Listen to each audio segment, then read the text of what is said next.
आप सभी को महालक्ष्मी व्रत की हार्दिक शुभकामनाएं। आप सभी के जीवन में भगवान विष्णु और माता लक्ष्मी की कृपा सदैव बनी रहे, ऐसी मेरी शुभकामनाएं हैं। मैं डॉक्टर मनीषा शर्मा आप सबका हृदय से स्वागत करती हूँ। आज के इस वीडियो में मैं आपको महालक्ष्मी व्रत के उद्यापन की विस्तृत जानकारी दूंगी। जिन्होंने 16 दिन के व्रत रखे हैं, जिन्होंने 3 दिन के व्रत रखे हैं या जिन्होंने 1 दिन का व्रत रखा है, उन सभी को उद्यापन कैसे करना है। तो चलिए अपने इष्ट देव को प्रणाम करते हुए आज की वीडियो का शुभारंभ करते हैं। प्रभु के चरणों में अपने व्रत को समर्पित करना ही उद्यापन होता है। जब हम कोई व्रत या अनुष्ठान करते हैं तो उसकी जो अंतिम पूजा की जाती है उसे ही उद्यापन कहते हैं।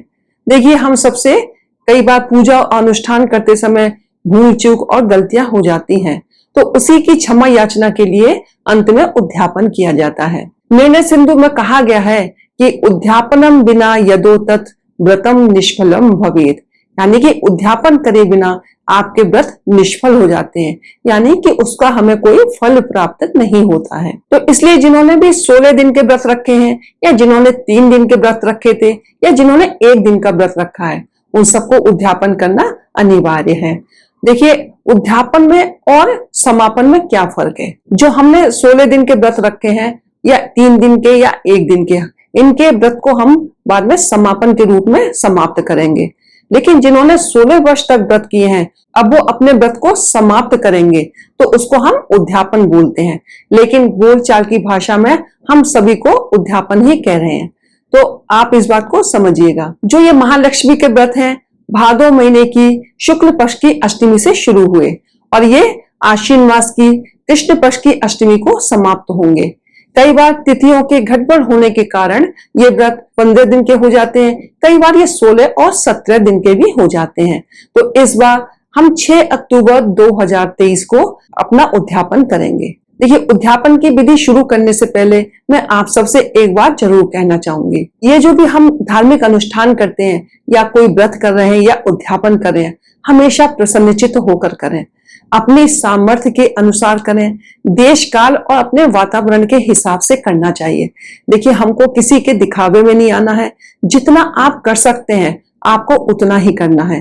कहीं से कोई उधार मांग के या किसी की नकल करके आपको कुछ भी नहीं करना है, क्योंकि भगवान केवल श्रद्धा के भूखे हैं। आप सच्चे मन से यदि आप उनके मंत्रों का भी जाप करते हैं, माँ को, लक्ष्मी को आप एक बार करुणामय होकर के पुकार लेते हैं, तो वो करुणामयी माँ आपके पास जरूर आती है, आपकी पुकार जरूर सुनती हैं। तो आप बिना किसी दिखावे के अपनी सामर्थ्य के अनुसार उद्यापन करिएगा। लेकिन ये यहाँ एक बात ये भी कहना चाहूंगी कि ये सोचकर कि मुझे इतना बड़ा उद्यापन मैं नहीं कर सकती तो मैं ये व्रत छोड़ दूं, ऐसा आपको नहीं करना है। देखिए, कुछ ना करने से कुछ करना बेहतर है। तो आप व्रत को जरूर रखिएगा। और ये व्रत इतने चमत्कारी और इतने फलदायी होते हैं कि आप अगले साल जैसा भी उद्यापन करना चाहती हैं, आप माँ लक्ष्मी की कृपा से वैसा उद्यापन करने में समर्थ होंगे। तो आप बिल्कुल श्रद्धा भाव से और सच्चे मन से आप अपने व्रत को पूर्ण करें और इसके बाद अपने व्रत का समापन भी करिएगा। तो चलिए मैं अब आपको उद्यापन की विधि बताती हूँ। देखिए, आपने जो 16 दिन के व्रत रखे हैं उसमें आपने पहले ही माता की चौकी और कलश स्थापित कर रखे हैं। तो आपको 6 अक्टूबर को अपना उद्यापन करना है।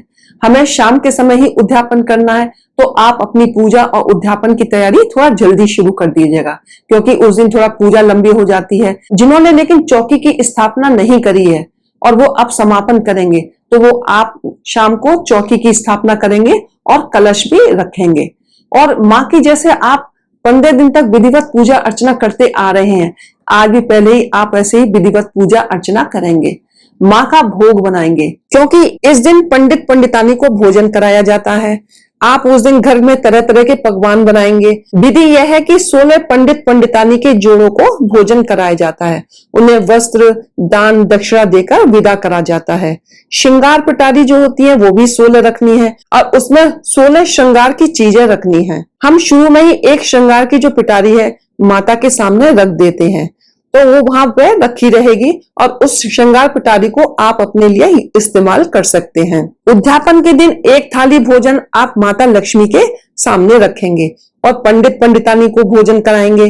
घर के सभी लोग भोजन करेंगे, लेकिन आपको उद्यापन वाले दिन भोजन नहीं करना है। आपको अगले दिन अपने व्रत का पारण करना है। आपको चौकी उठाने के बाद ही भोजन करना है। तो आप पूजा के समय वैसे ही पूजा करेंगी जैसे रोज कर रही हैं। आज आपको माँ के सामने 16 घी के दिए जलाने हैं। 16 बार आपको अक्षत चढ़ाना है। आप 16 इलायची चढ़ाएंगी, 16 लौंग चढ़ाएंगी और 16 कमल गट्टे चढ़ाएंगी। इस तरह से आपको हर कार्य आज आपको 16 बार करना है। और जो आपने 16 गांठ का डोरा बनाया था उसकी भी आपको विधिवत पूजा करनी है।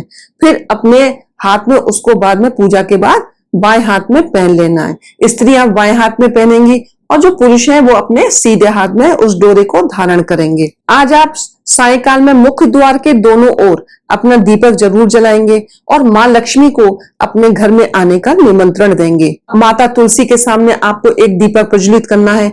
एक दीपक आप पीपल और आंवले के वृक्ष के नीचे जलाएंगे और एक दीपक आपको आज आकाश दीप जलाना है, यानी कि आप अपने घर की बालकनी में आकाश दीप जला सकते हैं। जो आपने ये 16 गांठ का जो धागा है जो आपने बांधा है वो आप पूरे साल भर बांध के रख सकते हैं और नहीं तो 1.25 महीने तक बांध के रख सकते हैं। उसके बाद आप इस धागे को सुरक्षित करके रख दीजिएगा। तो देखिए, जो 16 पंडित पंडितानी को भोजन कराने में समर्थ ना हो तो आप उस दिन क्या करें, सरल विधि में आप एक पंडित और एक पंडितानी को बुलाकर भी भोजन ग्रहण करवा सकते हैं। आप उनको, जरूरी नहीं है कि आप उनको वस्त्र दें, आप उनको एक तौलिया दे सकते हैं और जो पंडितानी है आप उनको एक ब्लाउज का पीस भी दे सकते हैं, एक रुमाल भी भेंट कर सकते हैं। यदि आप सक्षम हैं तो आप उनको साड़ी ब्लाउज दीजिए, लेकिन आप जितना कर सकते हैं आप उतना करिएगा। बस दक्षिणा देना बहुत जरूरी होता है। आप उनको खुशी खुशी विदा करिएगा और उनसे आशीर्वाद लीजिएगा कि आपका व्रत सफल हो।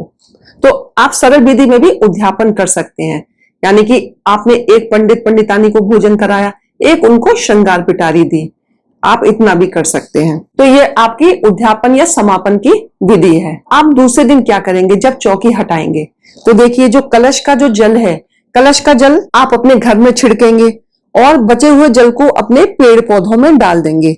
जो तस्वीर या मूर्ति को संभाल कर आप अपने मंदिर में रख देंगे।